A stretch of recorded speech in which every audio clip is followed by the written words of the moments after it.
Welcome to the Maybe Baby Diaries podcast. I'm your host, Mariah Montgomery.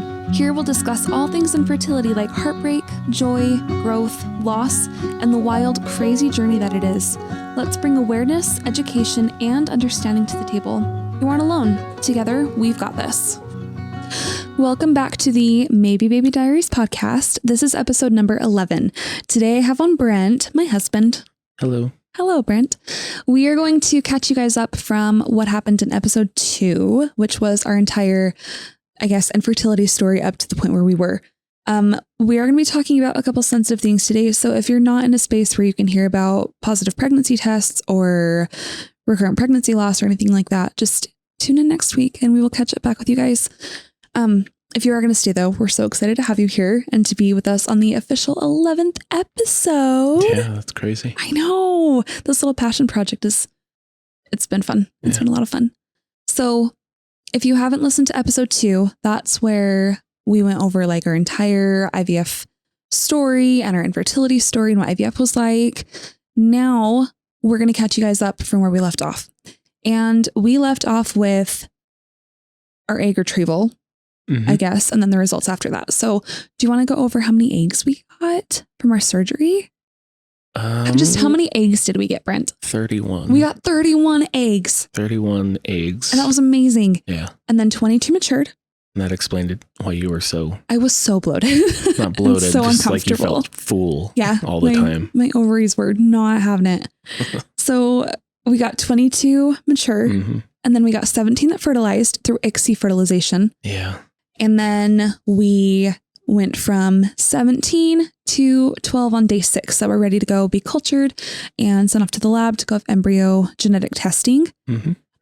We didn't have to wait the full 2 weeks to get the results back, which was awesome because I think Brent and I were both like, yeah, I was so nervous. It was a lot faster than normal. Yeah, which was awesome. But they called us back. And if you follow us on Instagram, you're already going to know this, but we had 11 genetically normal embryos. Yep. 11. It was amazing. We had 3 boys and the rest are all girls. Yep, so we've got 8 girls and 3 boys. And now they're all just frozen. Yep. And they're waiting for us to be ready for the next step with those. So after we had our egg retrieval and we waited for the results and everything, we moved on to getting ready for our transfer. We had to wait for the first cycle to start. Yeah. After the egg retrieval. And that cycle was rough. Like I was not expecting it to be that intense, but it was pretty intense. Well, yeah, you just went through surgery. Yeah. It was a little more intense than we bargained for. Even what they said is that your first period after that would be pretty intense. And it was. Intense it was. So I was a little disappointed that we couldn't go straight into a transfer after doing our egg retrieval. I'm not saying like a fresh transfer. I'm saying like a frozen the next cycle. I think for me, doing it the way that we did it is the best because I think your body's going through such trauma already. Yeah. Retrieving the eggs, I think giving it time to heal, even just 2 weeks or however long ours was, just even at least 2 weeks to a month, giving your body a chance to heal would be more beneficial than going right into it. And it's not to say that that doesn't work, but I feel like you're giving it a better chance by waiting and letting your body heal. Yeah. Yeah. Because since you had 31 eggs, they had to poke you 31 times. I don't think it was 31 I don't think it was 31. But it felt like 31. A lot. Even our doctor said she had to poke you a lot. She did have to poke me a lot. So it's okay though. But I think the way that we did it, if others are thinking of doing IVF, I think doing it the way that we did it, not doing a fresh transfer, doing a frozen is better. Just something to think about. But that's our opinion and just our experience. So it's very anecdotal, but yeah, but just something to think about. The recovery was nice, not going straight from having egg retrieval surgery to going right into a transfer. And with how like physically intense the transfer felt and emotionally intense the transfer felt, I can't imagine having to do that right after doing an egg retrieval surgery. Yeah. So I am glad that we did have that space in between.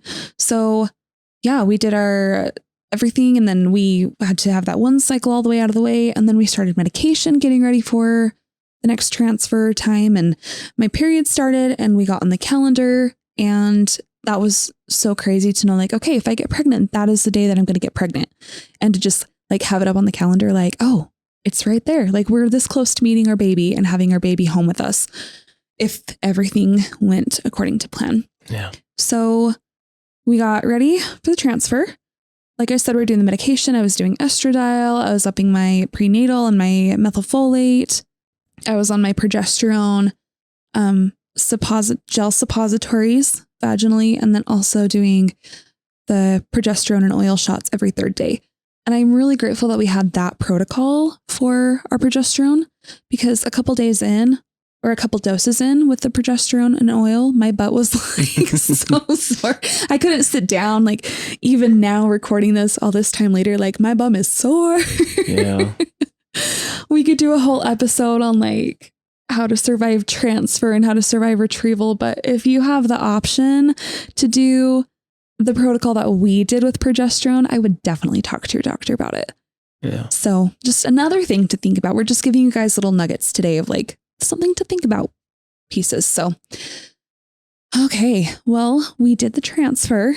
Mm-hmm. It was like the most amazing, magical, emotionally draining day I've ever had in my entire life. So, I mean, before that, we had done so much to get ready for it. I mean, in that period of waiting in between retrieval and transfer, we had still been doing acupuncture and foot zoning, and I was still eating healthy. And, you know, the water was up and we were doing everything that we could to get ready for hopefully this baby to make their home. And the day of transfer, we got up early and we went to an acupuncture appointment in the morning beforehand. And then we ate real quick because my acupuncturist was like, did you eat this morning? Did you eat a good breakfast? Have you had enough protein? You need to have protein. Yeah. And she was so great. And then we went to do the transfer. I felt like we had to wait forever to get back there. Yeah. It was a lot. And then we got back there and it was such a freeing moment to realize like there was nothing else that we could do. It was so out of our control, and that our doctor had done everything that she could to get us to this point, and we had done everything that we could to get us to this point. But seeing, I'm going to cry. Seeing the embryo going through the catheter was just the most amazing moment. And it made it feel like everything was so worth it to get to that point when we had tried so hard to get there. So the actual transfer went so smooth. I don't think it could have gone any better. I was really grateful that I had the option for Valium. Yeah, because you kind of needed it. I am a really just naturally anxious person. Yeah. So. And I'm not. So. No. She keeps asking me if I'm nervous. Just about on like that life. day, she kept asking me if I was nervous. And I was nervous, but like I'm not an outward shower of nervousness. So she was getting slightly annoyed. And I was like, be on my level. Beyond my anxious level. Because I'm just calm. And that's okay. But inside I wasn't calm, but outside I'm calm. Yeah. Yeah. But it was cool. Before they placed the embryo in the catheter, they put it up on the screen for us to see first. Mm-hmm. Right? Mm-hmm. Yeah, that was cool. Our embryologist was awesome about it too. Zoomed in so far. So we could see a little tiny bean. Yeah, and then they zoomed out and it just looked like a speck of dust. Yeah, it was so tiny. Amazing that they can do that. Mm-hmm. The technology really is incredible. Yeah. And it's been amazing to be able to watch everything just like firsthand. The reproductive medicine is such a cool field of medicine. And it's such an amazing field when it's like helping people have their families. And I love it so much. But yeah, transfer went great. Valium kicked in so hard. We had another acupuncture appointment and I felt so high the entire time. I think I slept. I don't remember. You did. I didn't want to stay in that room because for whatever reason, they like it to be like Phoenix, Arizona. Because he is good for, Chinese medicine. Heat is not good for me. He is good for not for Brent. The body. So I left you in there for the half an hour that you were sitting and I think you were asleep. I think I was asleep. I don't really remember that much of the rest of the day. And I went out to the air conditioning. Yeah. And then that was it. I don't remember the drive home because I was on Valium. I don't really remember being home, but I do remember we got home and in my family chat, we kept making like stupid corny egg jokes like, oh, the egg or the egg retrieval, the transfer was excellent. Like just punny. Yeah. Egg puns. And it was everywhere. probably even funnier to me because I was like slightly loopy because of the Valium. Yeah. So waiting was the worst thing ever. It was awful to wait that long. We were still doing my progesterone. I was having the hardest time, like emotionally, just like turning it over.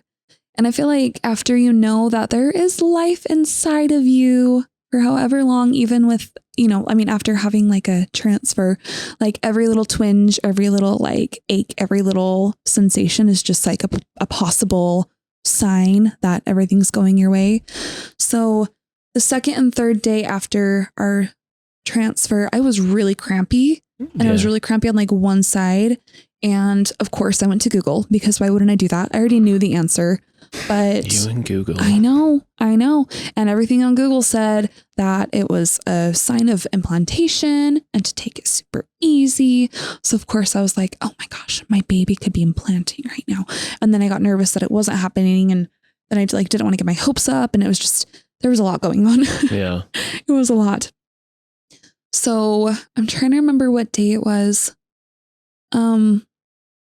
I think it was 6 days after the transfer. I told myself, okay, I'm not going to take a pregnancy test again after this. You're a liar. I know. Well, beforehand we had talked about it and we had agreed that I wasn't going to take a pregnancy test. Yeah. And you were like, I'm going to be so upset if you do, because I don't want you to be upset. And I was like, okay. Yeah. For sure I won't do that. Yeah. But I told myself that I'm just going to take this pregnancy test. And if it is even slightly positive, then I will let myself keep taking tests. If it's even slightly negative, that doesn't mean it's not pregnant. By slightly negative, I mean like nothing on there. That doesn't mean I'm not pregnant. I'm not going to be sad. I'm going to choose not to be sad because we'll know more when I have my beta blood draw. So I decided to take a test. And there was the faintest, tiniest little baby line on there. Yeah. And then you came out because I was working. That wasn't that day. That wasn't that day? No. You took more than one? Yeah. You liar. Okay, well, continue on then. And I saw the line and instantly I didn't feel the emotion I thought I was going to feel. I felt worry like the very first second that I saw it. And it was just the faintest line. Like I showed Brent the first pregnancy test and he can't see it. Well, I don't really see the color anyway. So I just was like, it could be an evap line. Like I'm going to take another one tomorrow. And even if it's like first thing in the morning and even if it's just slightly darker, then I'll just like, we'll be okay. We'll figure it out. I took another one the next morning. And it was slightly darker, like the tiniest shade of darker. Is that when you came out to tell me? No, that's the next day. Holy crap, you took 3? I knew for 3 days. You lies. I know. Lies. You.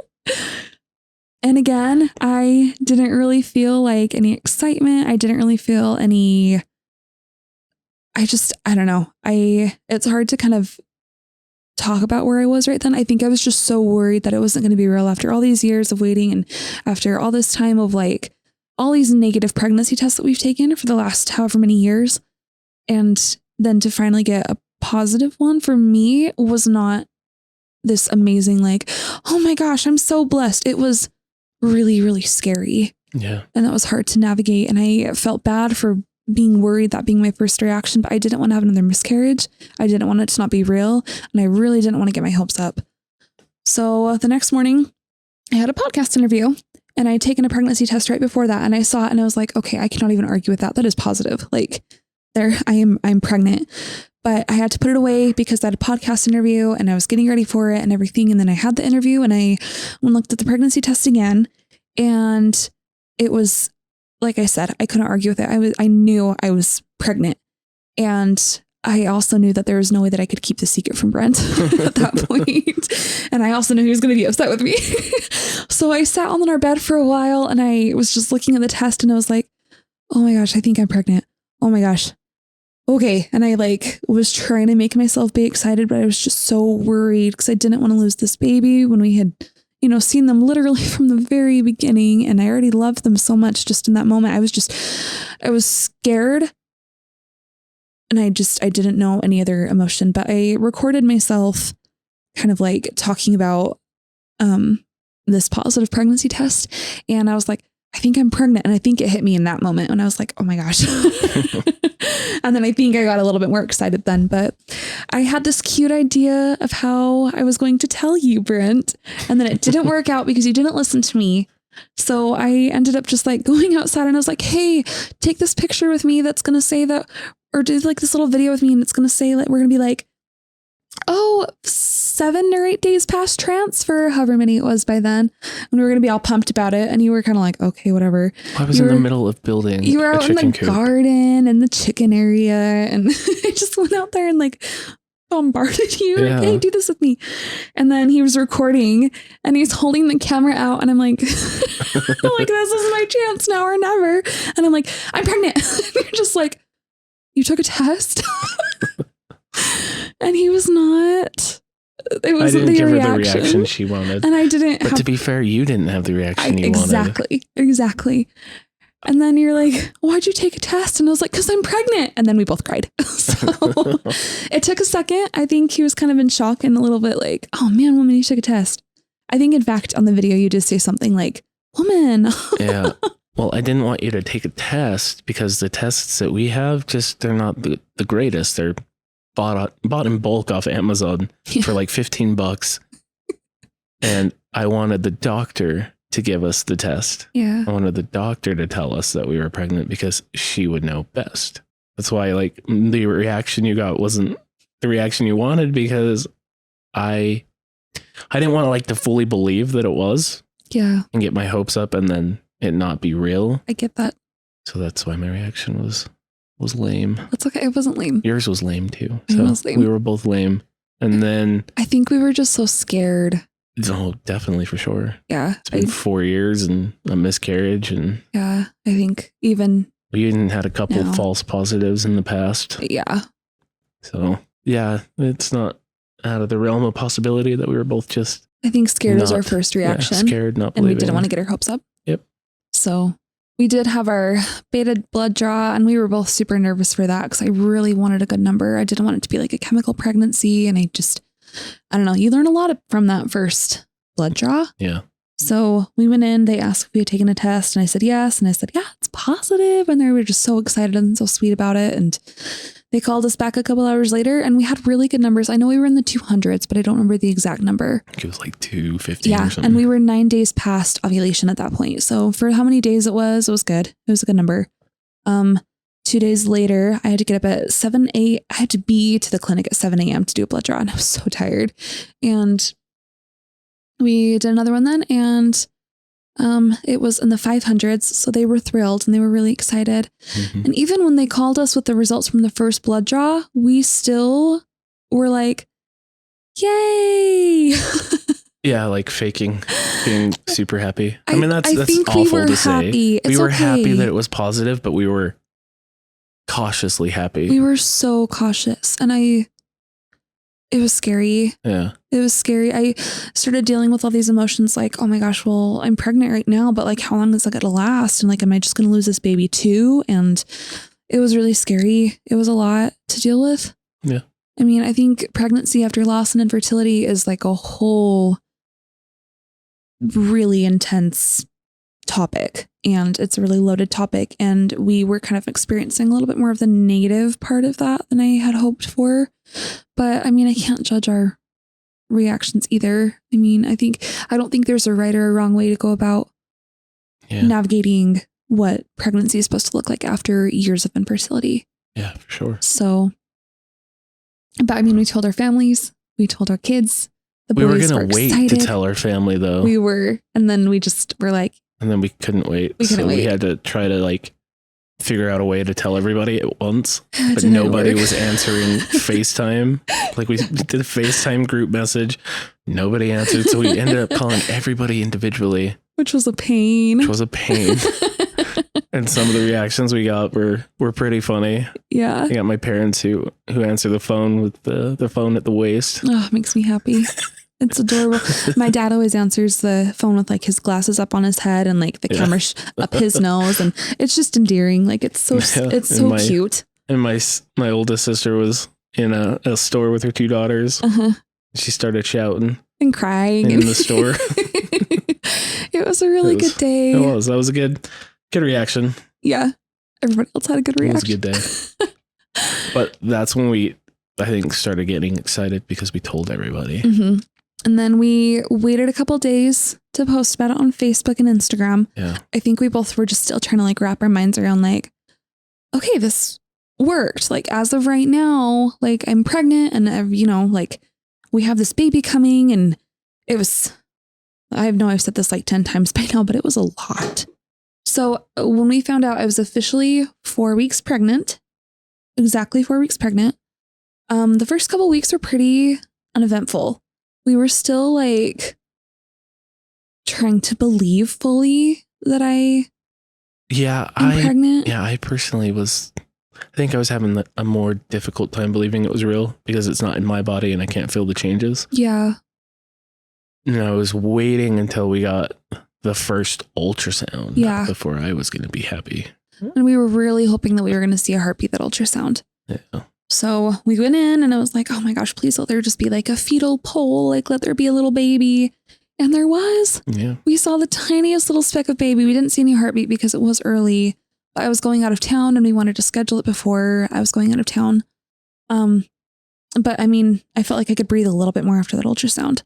And then I got back from my vacation, and on the 1st, we were laying there in bed and I just was like, okay, I don't feel right. Like I'm feeling a lot of like, yeah. Sorry, this is an infertility podcast, guys. I'm sorry. It is what it is. But I was feeling a lot of wet. Yeah, you were. And I was sleeping. Mm-hmm. So I went up and I went to the bathroom and I pulled my pants down and there was just blood like all over the floor, all over the toilet. And my breath like stopped I just couldn't breathe for a minute. And I don't want to get worked up over it because I'm trying to not have such an emotional, visceral reaction every time I talk about it. And it's been a few weeks since then, so I feel like I'm doing better, but I'm going to try really hard just to like talk about it and not freak out. But started bleeding and I started calling for Brent from the bathroom and the door was open and he was sleeping and he didn't hear me. And I was like starting to not be able to breathe. And I just heard him clean up the floor and I cleaned up the toilet seat. And I went and stood in the entryway in our bedroom and he would not wake up. And I was like, Brent! And he finally did. And I told him I was bleeding and he just instantly got up and came over and looked in the toilet. And then we like panicked and I was like, okay, well, I need to call the clinic. Like I'm supposed to call if I'm experiencing any bleeding. And we tried for an hour and a half to reach the after hours emergency line with the nurses. And we left voicemails and nobody called us back. And I was so positive that we were going to have a miscarriage. And I was terrified and I was scared and I was sobbing and I was praying harder than I think I've ever prayed. I just couldn't lose the baby after. I'm sorry. Don't, if you do it, I'll do it. I know. It's still really raw. Whew. I know, rein it in. I just was so scared to lose the baby after having them for only 2 weeks and it felt so unfair. So Brent's sister and her husband came over and I just really wanted her here and I wanted him here and they prayed over me and they gave me a blessing and then we ended up going to the emergency room with them. And then what happened? I think I like blocked part of it out. We were in the ER for a good 3 hours, almost 4, because we went in at 8. It might have been a little bit closer to 9. It was around like 8:20. And we didn't get home until about almost 1. Yeah, so we were there for a while. We got there, they did blood work immediately. They gave me IV fluids. We had to wait for a while to do an ultrasound, but we did see a heartbeat on the ultrasound and that felt like I could breathe just a little bit more. The nurse that we had, so we were at it's not where we're at. It's not like a main hospital. I mean, it might be now, but it's like an offshoot of a hospital that's located somewhere else. It's just an ER. So it's kind of like a strip mall by a gas station. Yeah. So we went there, and I had been there once for my gallbladder, and I did not like that place. But the nurse that we had, I misjudged. I misjudged pretty harshly because I was upset and I was stressing out. But she turned out to be really beneficial because her daughter had been through IVF and she knew everything about it. Mm-hmm. So that was good. Yeah, she knew like the medications that I was on. She asked how many days, I mean, like how far along I was, and she knew that the timing was going to be a little bit different with like, you know, a transfer, and she knew all the terminology. So she was able to kind of be a little bit of a liaison between us and the doctor to educate him a little bit on IVF pregnancies. Yeah. And how they're a little bit more sensitive. And it was really nice. She was wonderful. And she was sweet. She was really good. Mm-hmm. And then after that, you went and had the ultrasound, but they did it on They did it abdominally instead of transvaginally. So I didn't think that they were going to be able to see anything. So the fact that they were able to actually see the baby and see a heartbeat, and it was a good heartbeat for how far along I was. I think it was 115. It was 115. Yeah. Yeah, good job. Thank you. You're welcome. So I felt like I could breathe a little bit more, but we got back and waited in the room for a while. They checked on me a couple more times and the doctor came in and he said, we know where the bleeding's coming from. It's coming from where the placenta is trying to attach. And this doesn't necessarily mean that you're going to miscarry, but it doesn't necessarily mean that you're going to keep the baby. That did not help. No, and that doctor, he was nice, but he did not exude confidence. No. And I know he can't give a definite, but even his bedside manner was just the stereotypical doctor. Yeah, it wasn't what we needed in that moment. So we didn't need him to like weep or anything, but it was clinical and not emotional. And it being Brent and I are like falling apart. I was not. I was reining it in. I was falling apart. Because you were, so I was trying to be the strong one. I know. Which is really hard to do. But the nurse was good and the doctor he's probably a great doctor. Yeah. He's probably a great ER doctor. Mm-hmm. But in that moment, that's not what we needed. We needed our flipping clinic to call us back. Yeah, that would have been great. So they sent us home maybe like 30, 40 minutes after that. And I did not really feel any better. No. It almost made it worse knowing that the baby looked perfectly fine, but my body was what was having the issue. And I just felt like my body was going to fail again. And guys, I'm sorry. This is so raw. So we got home and Brent was so sweet and he was trying to just like help me feel better. I was so grateful for that. But nothing would have made me feel better. And Brent trying his best, there's only so much he could have done because it just felt like my body was going to fail again and we were going to lose another baby. And I didn't want to have to go through that again with you. So he did his best to try to help me feel better, but I ended up just crying myself to sleep and just praying as, however long I was awake. And I woke up to a call from the clinic on Sunday morning, and they asked what had happened, and we told them, and they're like, well, we know what it is. It's a subchorionic hemorrhage. They're common, but not common. They're really common in IVF pregnancies. They usually resolve themselves. The fact that it's not bleeding right now is a good sign. That usually means it's like trying to just, resolve. That kind of made me feel a little bit better. No, it didn't. A little bit. But then I went online and I was looking up statistics and you and online, I know. I love to be informed. That's more important to me than having like false hope. Especially because I've been so scared through this whole process just to get my hopes up. And I wouldn't say it's false hope. I'd say just ignorance would blissfully ignorant to the situation. Yeah. Internet's awesome, but it also is very detrimental to your mental peace. This is true. So for the whole week, we're told just to be careful, don't lift anything and try to take it easy. We had an appointment the next Monday. So this was like 6 days later or 7. 8 days later. I guess it was 8 days later. And we were at the clinic and they did an ultrasound. And yeah, because it was our last appointment. With this was our clinic. one that we would have been graduating with. So they did an ultrasound and the baby looked great, had a really, really good heartbeat. And the subchorionic hemorrhage hematoma was definitely still there. Mm-hmm. It was really large on that scan. And I think it's a comparison thing, why it's large, because the baby is in fact so small. Yeah. That it looks extremely large. Yeah. So they were great. They told us, like they do usually clear up. We're going to cross our fingers for you that it's going to clear up. I would definitely follow up with your other provider like this week and get good measurements and kind of figure out what they want you guys to do going forward. And then that was it. And they did say, before, when you guys, she was so sweet. She's like, when you guys do have the baby, just make sure that you call us, give us the birth stats, where the baby was born. We like to know all that information.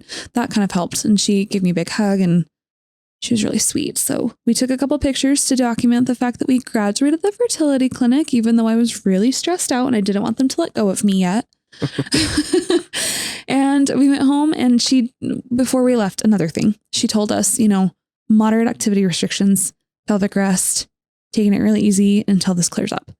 So the next day we had a ultrasound and an appointment with a CNM and she was great. And she told us that we just need to watch it really carefully. And she had us go to Ogden Regional Local Hospital here for more intense imaging to get really good pictures of the hematoma the next day.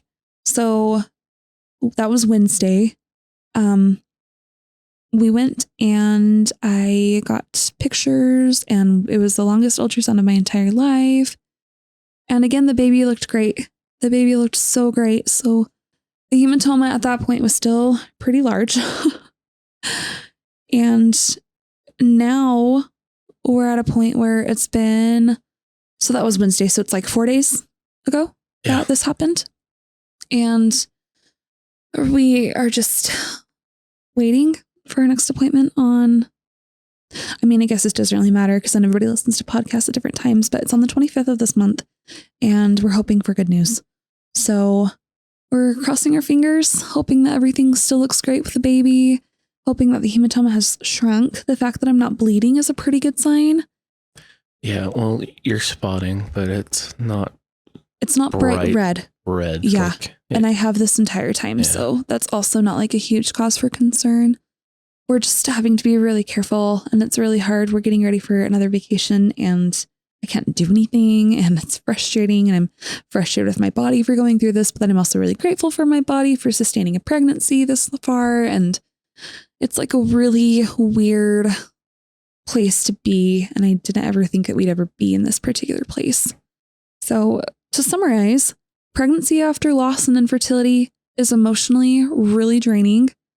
I don't feel like the stress goes away after you get pregnant. I think it just changes.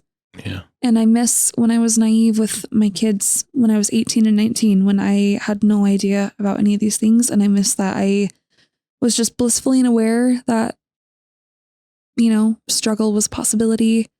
And I miss how unaware we were that a subchorionic hemorrhage could be a thing. Yeah, I had no idea what it was. Yeah. So we're doing good though. The baby looks great. I am sick. All the time. I am looking large and in charge. You didn't mention the fact that the doctor at the ER said you also had a UTI. That's true. I was winning that night. So she had that, and then she got put on antibiotics that were pregnancy safe. And they that were made awful. her so sick. So sick. So sick. Like you went through an entire box of crackers, I think. I did. Like big box from Costco. Yeah. Oh my goodness. I wish everything was like sunshine and rainbows right now, but it's not. No, it's and that's okay. Feels like it's a uphill struggle and you don't have any legs. Yeah. Something like that. Yeah. We're just kind of like crawling our way up and struggling, but I am really grateful that I'm pregnant. And I'm really grateful that every scan that we've had, the baby looks perfect. Yeah, we got to hear the heartbeat. We did. That was cool. That was really cool. So we've got our fingers crossed that things just get better and that this pregnancy can continue and that I can work through the negative emotions that we've had. But we are still feeling so much gratitude to even be at this place. And I know that even just being pregnant and seeing, the baby on the ultrasound and hearing the heartbeat and seeing that little flutter on the screen. I mean, as hard as this subchorionic hemorrhage and hematoma situation has been, like, those moments have made everything feel very worth it. Yeah. I'm really, really grateful for them. Moving forward, we're just going to be taking it extremely easy. You are, anyway. You're not allowed to do anything. Nope. I'm really not right now. Yeah. And that's okay. Whatever it takes to keep this baby here with us. Yeah. We're going to do it.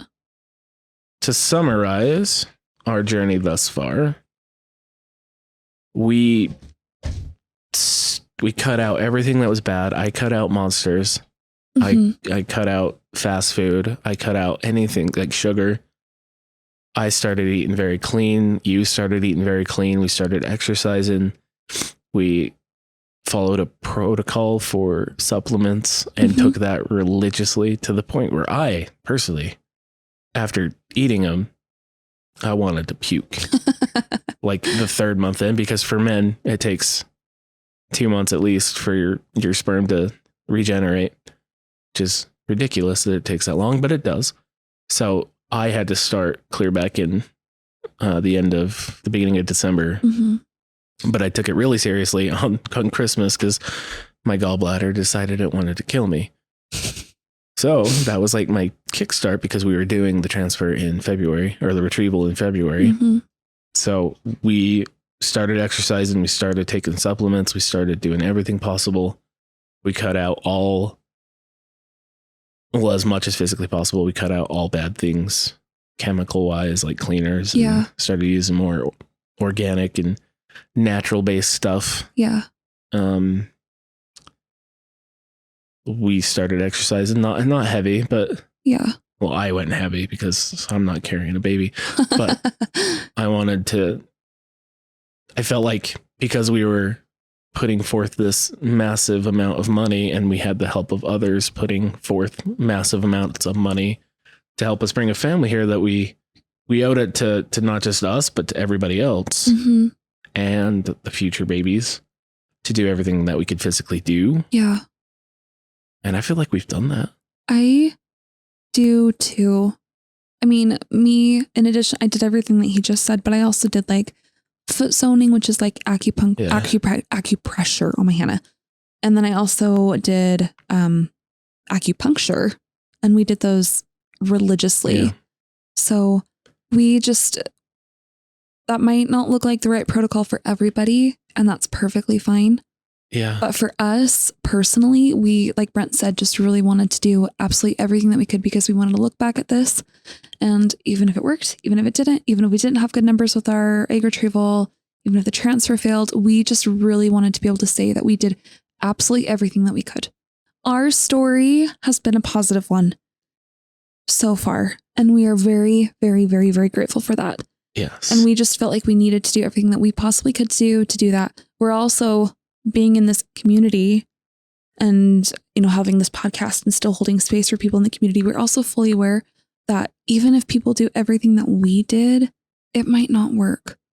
And that's really hard, and that's devastating. And if you are in that situation, I'm really sorry. Yeah. And I hope that things change for you. But I mean, if you have a little bit of control and if you have the means to do so, to me personally, it makes sense to do what you can to help your chances better along, especially when so much is on the line with IVF and family building.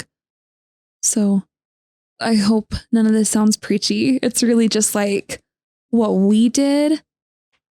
And I'm sure, correlation and causation are totally different, right? But sure, I have to credit some of the things that we did to where we are now. For me personally, I believe that what we did do to get to this point had to have helped. And I'm very, very grateful that we had the means, the time, everything to be able to afford everything that we needed, that we wanted to do like to be able to afford the acupuncture and the supplements and because everything, eating really clean. Everything is really expensive. Everything is really expensive. And the tests that we wanted to do to ensure that everything was good was expensive. Yeah. And I'm very grateful. IGZ was expensive. Yes. I think we both are fully aware how lucky and how privileged we are to be able to have been able to afford all of that too. Yeah. And I know that that's not going to be everybody's circumstance. I know that, IVF is so expensive. It's so expensive. And if you can afford the bare minimum, that's okay. I mean, even just upping your water, that's going to make a difference, right? Just upping your water and that's something that you can control. Sugar. Yeah. There's things like that don't cost anything to do. No, and getting in a couple extra steps if you're physically able to do that. Yeah.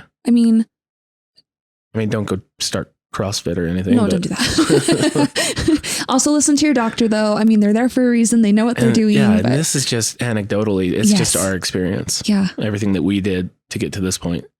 And it worked for us. We had 31 eggs retrieved and 11 that are ready to go. Yeah. And now. We're now 8 weeks. 8 weeks and 3 days with this baby. And I never thought but even that hasn't been, even that though hasn't been sunshine and roses. Nope, it's not. It's just an uphill battle. Yeah. And we're still continue to work so hard to get our little maybe baby here. Yeah. Yes. Yeah. So that's that. That's where we are. Hopefully you could get something from that long story of our traumatic subchorionic hematoma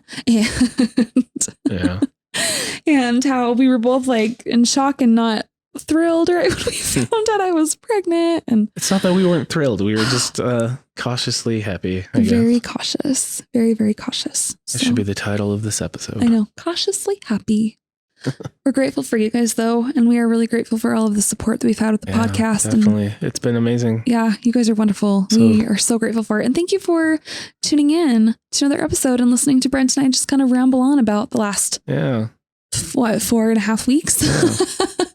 And even before that with the transfer and everything. So we're grateful for you guys. We have a YouTube channel where we've been recording everything and I put together a couple films.